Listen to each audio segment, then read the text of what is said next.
আজকে আমি আপনাদের সাথে একটা ডেজার্ট রেসিপি শেয়ার করতে যাচ্ছি। তো এখন যারা পূজায় মেতে আছেন তারা কিন্তু পুজো উপলক্ষে খুবই কম সময়ে এই ডেজার্টটা তৈরি করে আপনাদের অতিথিদের মনটা জয় করে ফেলতে পারে। তো চলুন দেখে আসি এই ডেজার্টটার খুবই সহজ একটা রেসিপি। প্রথমে আমি পাউরুটিগুলো মাঝখান থেকে ভাগ করে আলাদা করে নিয়েছিলাম।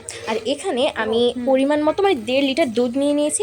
কিছুক্ষণ জ্বালিয়ে নেওয়ার পর আমি এর মধ্যে দিয়ে দিয়েছি পরিমাণ মতো চিনি। আপনারা যে যেমন পরিমাণ চিনি খান ঠিক সেরকম পরিমাণ চিনি দেবেন। আমি কিন্তু এখানে ভালোভাবে দুধটাকে জাল দিয়ে ঘন করে নিচ্ছি। তো এবার এখানে আমি একটা গুঁড়া দুধ নিয়ে নিয়েছি।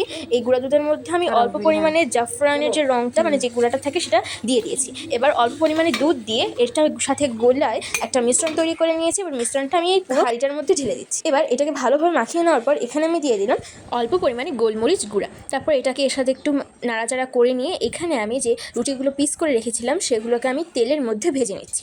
আপনারা একটু বেশি তেলে ভাজার চেষ্টা করবেন, তাহলে কিন্তু এটা আসল টেস্টটা পাওয়া যাবে। তো আমি এখানে একটা সাইড ভালোভাবে ভাজা হয়ে গেলে আমি আরেকটা সাইড উল্টে দিচ্ছি।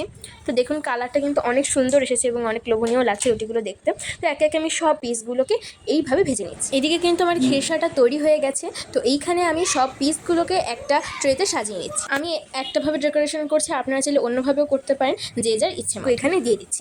খিরসাটা কিন্তু আমি একদমই বেশি ঘন করিনি। টেক্সচারটা আপনারা দেখতেই পাচ্ছেন খিরসার। তো এইরকম একটা টেক্সচার রাখার চেষ্টা করব। উপর থেকে আমি আরেকটু ভালো স্বাদ আনার জন্য কাজু বাদাম আর পেস্তা বাদাম ছড়িয়ে দিচ্ছি। তো আমি একবার আবার পুরো রেসিপিটা আপনাদের বলে দিই। প্রথমে আপনারা খিরসাটা তৈরি করবেন নিজেদের একদম পরিমাণ মতো চিনি, পরিমাণ মতো দুধ দিয়ে। তারপর পিস কাটা রুটিগুলোকে পিস করে নিয়ে আপনারা ভালোভাবে তেলে ভেজে নেবেন। দেন তারপর খিরসাটা উপর থেকে ঢেলে দিয়ে সার্ভ